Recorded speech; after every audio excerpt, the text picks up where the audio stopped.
आप कारपेंटर बनाए ताकि आप काम आ सके। ऐसे गुंडे राज को उठाकर भिखाना है तो आपके हाथ में है। आपका मुल्क बचाना, आपका एरिया बचाना आपके माँ बहनों का है। हर एक माँ को पैगाम दे, मेरा वीडियो उन तक फैलाए। हर एक माँ को, मैंने 10 साल खिदमत की थी लेकिन आज तक खरोज भी नहीं आई, लेकिन 5 साल आने के बाद मेरे भाई हाफिज कुरान को, एक आलिम को शहीद कर दिया गया। कौन? बशीर भाई ने। मैं आज तक भी, मैंने उसे, मेरी जुबान से आज तक भी मैंने गलत नहीं कह रहा हूँ, ताकि गलत है, मुजरिम है, गुंडा है, ऐसे आदमियों को ना दे। मेरे दोस्तों, मैं यही कहना चाहता हूँ, बस मेरी बात को खत्म करना चाहता हूँ। पुलिस ऑफिसरों को दूसरे आदमियों को ना अरेस्ट करे, किसी को भी तकलीफ ना पहुंचाए। जो मारे हैं, जो मारने कराए हैं बशीर भाई ने, सबसे पहले उसको अरेस्ट करे। इंशाल्लाह अमल में पैगाम आ जाएगा। शुक्रिया जनाब। गिरफ्तार करो, गिरफ्तार करो, बशीर को गिरफ्तार करो, गिरफ्तार करो, गिरफ्तार करो, बशीर को गिरफ्तार करो। अस्सलाम वालेकुम रहमतुल्लाहि व बरकातुहू। जनाब अयाज पंडू साहब, जनाब मौलाना आदिल साहब, जनाब अब्दुल मजीद साहब और मौजूद साथियों, ये 3-4 सवाल का जवाब मीडिया की जिम्मेदारी है पूछना। मेरा सवाल ये है कि क्यों यहाँ के एमएलए से ये मीडिया ने जाकर ये नहीं पूछा कि आपका क्या राज है कि आपने नमाज जनाजे में शिरकत नहीं की। फिर मीडिया से मेरा एक रिक्वेस्ट है कि आप पुलिस कमिश्नर से जाके पूछो कि आप और कितने घंटे तक आप इंतजार कराएंगे कौम को। अक्सर जब भी हादिसात हुए हैं, इसीलिए हादिसात हुए हैं कि कानून अपना काम नहीं करता। तो इसलिए मैं उम्मीद करता हूं कि जरूर मैसूर में कानून अपना काम करेगा। कानून के हाथ बड़े हैं, अमन पसंद लोग, अमन का गहवारा है। और यहाँ पर मैं उम्मीद करता हूं कि तमाम मोहल्ले वाले, तमाम मैसूर के लोग हमारे पूरे वो फैमिली के साथ जुड़े हुए हैं। ऐसा नहीं कि सिर्फ खूनी रिश्ता है, ये एक बहुत बड़ा रिश्ता है जिसे बुझाया नहीं जा सकता। तो मैं इसी उम्मीद के साथ विदा होता हूँ कि कमिश्नर साहब मेरी बात सुन रहे हैं और मीडिया के हजरात भी मेरी बात सुन रहे हैं और यहाँ के एमएलए हजरात भी मेरी बात सुन रहे हैं। जरूर इसके ताल्लुक से अपने इक़दामात आगे करें, वरना आपको एक बहुत बड़ी सियासी नाकामी का सामना करना पड़ेगा। शुक्रिया। अब्दुल हन्नान साहब। मैं इसके बाद स्टेट जनरल सेक्रेटरी जनाब अफसर कुंडली पेट साहब को दावत देता हूँ कि वो आए अपने तासुरात। बात मैं कर नहीं सकता, मुझे बहुत दुख है, गम है। मैसूर जैसी शहीद मिलत टिप्पू सुल्तान जैसी सरजमीन में आज भी हक के रास्ते में शहीद होने वाले मौलाना हाफिज अकमल जैसे जियालों को आप लोगों ने पैदा किया। मैं सलाम करता हूँ मैसूर की सरजमीन को। आप मुर्दा गुमान भी मत करो कि अल्लाह सुब्हानहू व तआला कुरान में फरमा रहा है। आप मुर्दा गुमान भी मत करो, जो अल्लाह की राह में शहीद हो गए वो रिज़्क़ पा रहे हैं मेरे और से। ये हमारी सोच नहीं, ये हमारी ताकत नहीं कि उसको पहचान सके। लेकिन मैं समझता हूँ ये जो चीज जो मार्च 9 तारीख को 8 तारीख को ये जो हादसा हुआ है, ये तारीख में याद रखा जाएगा कि हक बोलने वालों के शहादत के लिए मैसूर का राजू नगर यहाँ पर एक तारीख में लिखा जाने वाला दिन होगा।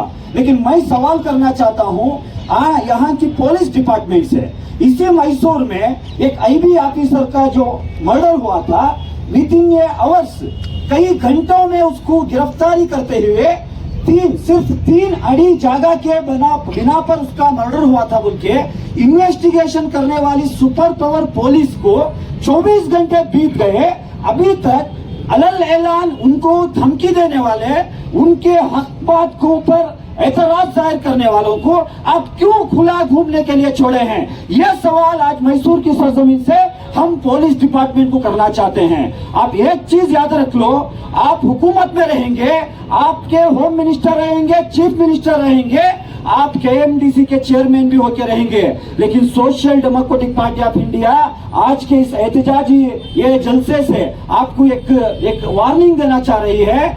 आइंदा और भी 24 घंटे चाहे तो हम देने के लिए तैयार हैं, लेकिन असली मुजरिमों को आप पकड़ना जरूरी है। अगर आप कोई सेटिंग में लाकर 2-3 लोगों को मीडिया के जरिए से आप प्रेस कॉन्फ्रेंस करेंगे, हम उसको कतई मानेंगे नहीं। ये हमारा मुतालबा है। हालांकि हम पुलिस डिपार्टमेंट को और भी प्रेशर डाल सकते थे। कल जो मैसूर में मजमा जमा था, उनके जनाजे में जो मजमा जमा था, हम जनाजे को रोड में रखकर हम डिमांड कर सकते थे, लेकिन ये social democratic party of India की एक सोच थी। हम ऐसे प्रेशर में डालकर कोई गैर मासूमों को हम फंसाने की कोशिश नहीं करेंगे। हम टेक वन टाइम पुलिस को टाइम दिए हम, क्योंकि सही एहतजाज करे, सही इंक्वायरी करे, लेकिन आपको 24 घंटे देने के बावजूद आप किसके प्रेशर में हैं ये बताना पड़ेगा। मुझे ये भी बात सुनने में मालूम हुई, कमिश्नर साहब कम से कम आकर ये जो कल परसों मजमा जमा था, उनके सामने एक डिमांड जो रखे थे मैसूर की आवाम, उसको मानकर हम इंक्वायरी करेंगे फ्री एंड फेयर। जी, ಫ್ರೀ ಅಂಡ್ ಫೇರ್ ನಾವು ಎಂಕ್ವೈರಿ ಮಾಡಲಿಕ್ಕೆ ತಯಾರಿದ್ದೀವಿ ಎಂಬಂತಹ ಒಂದು ಕರ್ಟಸಿ ನಿಮಗೆ ಬರಲಿಲ್ವಾ? ಮಾನ್ಯ ಪೊಲೀಸ್ ಕಮಿಷನರ್ ಅವರೇ, ನೀವು ಜಿಲ್ಲೆಯ ಮೈಸೂರು ಸಿಟಿಯ ಕಾರ್ಪೊರೇಷನ್ ವ್ಯಾಪ್ತಿಯ ಲಾ ಅಂಡ್ ಆರ್ಡರ್ ಅನ್ನ ಜವಾಬ್ದಾರಿಯನ್ನು ನೀವು ನಿರ್ವಹಿಸಿಕೊಂಡಿದ್ದೀರಾ. ಸಾವಿರಾರು ಸಂಖ್ಯೆಯಲ್ಲಿ ಸೇರಿದಂತಹ ಜನಸಮೂಹದ ಮುಂದೆ ನೀವು ಎಸಿಪಿ ಅನ್ನ ಕಳಿಸಿದ್ರಿ, ನಾವು ರೆಸ್ಪೆಕ್ಟ್ ಮಾಡ್ತೇವೆ. ಎಸಿಪಿ ಅವರು ಬಂದು ಭರವಸೆ ಕೊಟ್ಟಿದ್ದಾರೆ. ಆದ್ರೆ ನೀವೆಲ್ಲೋಗಿದ್ರಿ? ಮುಖ್ಯಮಂತ್ರಿಗಳು ಬಂದಿದ್ದಾರೆ. ಮುಖ್ಯಮಂತ್ರಿ ಯಾರು? ನಾವೆಲ್ಲ ಸೇರಿ ಅವರಿಗೆ ಮುಖ್ಯಮಂತ್ರಿ ಮಾಡಿರುವಂತದ್ದು. ನಾವಿಲ್ಲ ಅಂದ್ರೆ ಯಾವ ಮುಖ್ಯಮಂತ್ರಿ ಎಲ್ಲಿಂದ ಆಗ್ಲಿಕ್ಕೆ ಸಾಧ್ಯ? ಯಾವ ಮಿನಿಸ್ಟ್ರಿ ಎಲ್ಲಿಂದ ಆಗ್ಲಿಕ್ಕೆ ಸಾಧ್ಯ? ನಿಮ್ಮ ಜವಾಬ್ದಾರಿ ಇತ್ತು, ನೀವು ಬಂದು ಅಲ್ಲಿ ಸೇರಿದಂತ ಸಾವಿರಾರು ಜನಸಂಖ್ಯೆಗೆ ನಮಗೆ ಟೈಮ್ ಕೊಡಿ ಅಂತ ನೀವು ಕೇಳಿದ್ರೆ ನಾವು ಟೈಮ್ ಕೊಡ್ತಾ ಇದ್ವಿ. ಇವತ್ತು 24 ಗಂಟೆ ನಂತರವೂ ಕೂಡ ಇನ್ನೂ ಕೂಡ ನಾವು ಪೊಲೀಸ್ ಕಮಿಷನರ್ ಅವರಲ್ಲಿ ಮನವಿ ಮಾಡ್ತಾ ಇರುವಂತದ್ದು, ನೀವು ಯಾವುದೇ ರಾಜಕೀಯ ಒತ್ತಡಕ್ಕೆ ಒಳಗಾಗಬಾರ್ದು. ನೀವು ಯಾವುದೇ ರಾಜಕೀಯ ಒತ್ತಡಕ್ಕೆ ಒಳಗಾಗಿ ಅಮಾಯಕರನ್ನ ಈ ಕೊಲೆ ಕೇಸಲ್ಲಿ ಫಿಕ್ಸ್ ಮಾಡಬಾರ್ದು. ಒಂದು ವೇಳೆ ಈ ಕೊಲೆ ಕೇಸಿನ ಮಾಸ್ಟರ್ ಮೈಂಡ್ ಯಾರಿದ್ದಾರೆ, ಕಾನ್ಸ್ಪಿರೇಟರ್ ಯಾರಿದ್ದಾರೆ, ಅವರಿಗೆ ಹಣಕಾಸಿನ ಸೌಲಭ್ಯ ಕೊಟ್ಟವರು, ಆ ಪ್ಲಾನಿಂಗ್ ನಲ್ಲಿ ಇನ್ವಾಲ್ವ್ ಆದವರು, ಅವರನ್ನ ನೀವು ಅರೆಸ್ಟ್ ಮಾಡಲಿಲ್ಲ ಅಂತ ಹೇಳಿದ್ರೆ ಈ ಒಂದು ಪ್ರತಿಭಟನೆ ಕೇವಲ ಮೈಸೂರು ವ್ಯಾಪ್ತಿಯಲ್ಲಿ ಇರೋದಿಲ್ಲ ಎಂಬಂತ ಎಚ್ಚರಿಕೆಯನ್ನು ನಾನು ಮಾನ್ಯ ಕಮಿಷನರ್ ಅವರಿಗೆ ಕೊಡ್ತಾ ಇದ್ದೇನೆ. ಕರ್ನಾಟಕ ರಾಜ್ಯದ ಪ್ರತಿ ಮೂಲೆಯಲ್ಲೂ ಕೂಡ ಹಾಫೀಜ್ ಅಕ್ಮಲ್ ಸಾಬ್ರವರ ನ್ಯಾಯಕ್ಕಾಗಿ ನಾವು ಪ್ರತಿಭಟನೆಯನ್ನ ಕೈಗೊಳ್ಳಬೇಕಾಗಿ ಬರಬಹುದು. ಅದಕ್ಕೆ ನೀವು ಅವಕಾಶ ಕೊಡಬೇಡಿ. ನಿಮ್ಮ ವರದಿ ಏನಿದೆ, ನೀವು ಕೊಟ್ಟಿರುವಂತಹ ಕಾಕಿಗೆ ಆ ಶಕ್ತಿ ಇದೆ. ಆದ್ರೆ ರಾಜಕಾರಣಿಗಳು ಯಾರಾದ್ರೂ ಇನ್ಫ್ಲೂಯೆನ್ಸ್ ಮಾಡಿದ್ರೆ ಅವರ ಹೆಸರನ್ನು ನಮ್ಮ ಮುಂದೆ ರಿವೀಲ್ ಮಾಡಿ. ಅದು ಯಾವ ರಾಜಕಾರಣಿ ನಿಮಗೆ ಪ್ರೆಷರ್ ಹಾಕ್ತಾನೆ, ನಿಮಗೆ ಇನ್ಫ್ಲೂಯೆನ್ಸ್ ಮಾಡ್ತಾನೆ, ನೀವು ಮಾತಾಡ್ಲಿಕ್ಕೆ ಆಗಲಿಲ್ಲ ಅಂತ ಹೇಳಿದ್ರೆ ನಮ್ಮ ಮುಂದೆ ರಿವೀಲ್ ಮಾಡಿ. ಅವರ ಬಗ್ಗೆ ನಾವು ನೋಡ್ಕೊಳ್ತೇವೆ, ಅವರು ಯಾವ ಕಾರಣಕ್ಕಾಗಿ ನಿಮಗೆ ಇನ್ಫ್ಲೂಯೆನ್ಸ್ ಮಾಡ್ತಾ ಇದ್ದಾರೆ ಅಂತ ನಾವು ಕೇಳಲಿಕ್ಕೆ ಸುಶಕ್ತರಾಗಿದ್ದೇವೆ. ಇವತ್ತು ಮೈಸೂರಿನ ಈ ಮಣ್ಣಿನಲ್ಲಿ ಶಹೀದ್ ಮಿಲ್ಲತ್ ಟಿಪ್ಪು ಸುಲ್ತಾನ್ ರವರು ಹೇಗೆ ಕೊಟ್ಟಂತಹ 100 ದಿನ ಇಲಿಯಾಗಿ ಬಾಳೋಕ್ಕಿಂತ 1 ದಿನ ಹುಲಿಯಾಗಿ ಬಾಳ್ತೀನಿ ಅಂತ ಹೇಳಿ ನಮ್ಮನ್ನು ಅಗಲಿರುವಂತಹ ಹಾಫೀಜ್ ಕಲೀಂ ರವರಿಗೆ ನಾನು ನನ್ನ ಹೃದಯಾಂತರಾಳದ ಅಭಿನಂದನೆಯನ್ನ ಸಲ್ಲಿಸ್ತಾ ಇದ್ದೇನೆ. ಯಾಕಂತ ಹೇಳಿದ್ರೆ ಅವರು ಸತ್ಯ ಮತ್ತು ನ್ಯಾಯ ಮಾತಾಡಿದ ಕಾರಣಕ್ಕಾಗಿ ಅವರ ಕೊಲೆ ಮಾಡಲಾಗಿದೆ. ಒಂದು ಮಾತನ್ನ ನೆನಪಿಟ್ಕೊಳ್ಳಿ, ಅವರ ತಲೆಗೆ ಏನು ತಲವಾರಿನ ಏಟನ್ನ ನೀವು ಕೊಟ್ಟಿದ್ದೀರಾ ಕೊಲೆಗಡುಕರೆ, ಅವರ ತಲೆಗೆ ಏನು ತಲವಾರಿನ ಏಟನ್ನು ನೀವು ಕೊಟ್ಟಿದ್ದೀರಾ. ಆ ತಲವಾರಿನ ಏಟಿನಿಂದ ಚಿಮ್ಮಿರುವಂತಹ ಒಂದೊಂದು ರಕ್ತದ ಕಾಯಿಯಿಂದ ಸಾವಿರಾರು ಹಾಫೀಜ್ ಅಕ್ಮಲ್ಗಳು ಇವತ್ತು ತಯಾರಾಗಿದ್ದಾರೆ. ನ್ಯಾಯಕ್ಕಾಗಿ ಸತ್ಯಕ್ಕಾಗಿ ಬೆಳೆಯಲಿಕ್ಕೆ ಸಾವಿರಾರು ಲಕ್ಷಾಂತರ ಹಾಫೀಜ್ ಅಕ್ಮಲ್ಗಳು ತಯಾರಾಗಿದ್ದಾರೆ ಎಂಬಂತಹ ಸಂದೇಶವನ್ನ ನೀಡ್ತಾ ಕೊನೆಯದಾಗಿ ನಾನು ರಿಕ್ವೆಸ್ಟ್ ಮಾಡ್ಕೊಳ್ಳೋದು ಇಷ್ಟೇ. ಇವತ್ತಿನ ಈ ಖಂಡನ ಸಭೆಯ ಮುಖಾಂತರ ಅವರ ಫ್ಯಾಮಿಲಿ ಮೆಂಬರ್ಸ್ ಒಬ್ರು ರಿಕ್ವೆಸ್ಟ್ ಮಾಡಿದ್ರು, ಅವರು ಉರ್ದುದಲ್ಲಿ ಮಾತಾಡಿದ್ರು, ನಿಮಗೆ ಅರ್ಥ ಆಗಿದೆಯೋ ಇಲ್ವೋ. ಮಾಧ್ಯಮಗಳ ಮುಖಾಂತರ ಮಾನ್ಯ ಮುಖ್ಯಮಂತ್ರಿ ಅವರಿಗೆ ನಾನು ಕೇಳ್ತಾ ಇದ್ದೇನೆ, ಇಲ್ಲಿ ಒಬ್ಬ ಗುಂಡ, ಇಲ್ಲಿ ಒಬ್ಬ ರೌಡಿ ಶೀಟರ್ ಕೊಲೆ ಆದ್ರೆ 25 ಲಕ್ಷ ನೀವು ಘೋಷಣೆ ಮಾಡ್ತೀರಾ? 25 ಲಕ್ಷ ನಿಮ್ಮ ತೆರಿಗೆ ಹಣವನ್ನು ನೀವು ಘೋಷಣೆ ಮಾಡ್ತೀರಾ? ಅವ್ರು ಏನ್ ಕೇಳ್ತಾ ಇದ್ದಾರೆ ಅವ್ರ ಫ್ಯಾಮಿಲಿ ಮೆಂಬರ್ಸ್? ಮುಖ್ಯಮಂತ್ರಿ ಒಟ್ಟಿಗೆ ಒಂದು 10 ನಿಮಿಷ ಮಾತಾಡ್ಲಿಕ್ಕೆ ನಮಗೆ ಅವಕಾಶ ಕೊಡಿ. ನಾಚಿಕೆ ಆಗೋದಿಲ್ವಾ ನಿಮಗೆ ಮುಖ್ಯಮಂತ್ರಿ ಸಿದ್ದರಾಮಯ್ಯನವರೇ? ಇದೇ ಮೈಸೂರಿನಿಂದ ಅಲ್ವಾ ನೀವು ಗೆದ್ದೋಗಿರುವಂತದ್ದು? ನಾಚಿಕೆ ಆಗೋದಿಲ್ವಾ ನಿಮ್ಗೆ? ಏನ್ ಕೇಳ್ತಾ ಇದ್ದಾರೆ ಅವರು? ವಿಧಾನಸೌಧ ಬರ್ಕೊಡಿ ಅಂತ ಕೇಳಲಿಲ್ಲ ಅವರು. ನಿಮಗೆ ಒಂದು 10 ನಿಮಿಷ ಮಾತಾಡ್ಲಿಕ್ಕಿದೆ ಅಂತ ಹೇಳಿ ನಾನು ಹೇಳ್ತಾ ಇದ್ದೇನೆ. ಅವ್ರಿಗೆ ನೀವು ಅಪಾಯಿಂಟ್ಮೆಂಟ್ ಕೊಡೋದಲ್ಲ, ಇದು ನಿಮ್ಮ ಜವಾಬ್ದಾರಿ. ನಾಳೆ ನಾಡ್ದು ಅವರ ಮನೆಗೆ ನೀವು ವಿಸಿಟ್ ಮಾಡ್ಬೇಕು, 50 ಲಕ್ಷ ರೂಪಾಯಿ ಪರಿಹಾರವನ್ನು ಘೋಷಣೆ ಮಾಡಬೇಕಂತ ಹೇಳಿ ನಾನು ಆಗ್ರಹ ಮಾಡ್ತಾ ಇದ್ದೇನೆ. ಯಾಕೆಂತ ಹೇಳಿದ್ರೆ ಇವರು ನಮ್ಮ ಅತ್ಯುನ್ನತ ಧಾರ್ಮಿಕ ಗುರುಗಳಾಗಿದ್ರು. ಅವರಿಂದ ಈ ಸಮಾಜದಲ್ಲಿ ಆಗ್ತಾ ಇದ್ದಂತಹ ಅಂಕುಡೊಂಕುಗಳನ್ನ, ಸಮಾಜದಲ್ಲಿ ಆಗ್ತಾ ಇದ್ದಂತಹ ಅನ್ಯಾಯ, ಅಕ್ರಮ, ಅನೀತಿಗಳನ್ನ ಘಂಟಾಘೋಷವಾಗಿ ವಿರೋಧಿಸ್ತಾ ಇದ್ರು ಎಂಬ ಕಾರಣಕ್ಕೆ ಅವರ ಕೊಲೆ ನಡೆದಿದೆ ಅಂತ ಹೇಳಿದ್ರೆ ಇದು ಸರ್ಕಾರದ ಜವಾಬ್ದಾರಿ. 50 ಲಕ್ಷ ಪರಿಹಾರ ಕೊಡಬೇಕು. ಇನ್ನೊಂದು 24 ಗಂಟೆ ಅವಕಾಶ ಬೇಕಾದ್ರೆ ನಾವು ಕೊಡ್ಲಿಕ್ಕೆ ತಯಾರಿದ್ದೇವೆ. A1 A2 ಯಾರೇ ಆಗಿರಲಿ ಆ ಆರೋಪಿಗಳನ್ನ ಬಂಧಿಸಿ ಜೈಲಿನ ಸಲಾಕೆ ಒಳಗೆ ಹಾಕಬೇಕು ಅಂತ ಹೇಳಿ ನಾನು ಈ ಸಂದರ್ಭದಲ್ಲಿ ಆಗ್ರಹಿಸ್ತಾ ನನ್ನ ಮಾತಿಗೆ ನಾನು ವಿರಾಮನ ಹಾಕ್ತಾ ಇದ್ದೇನೆ. अस्सलाम अस्सलाम या शहीद अस्सलाम अस्सलाम अस्सलाम या शहीद अस्सलाम. मैं इसके बाद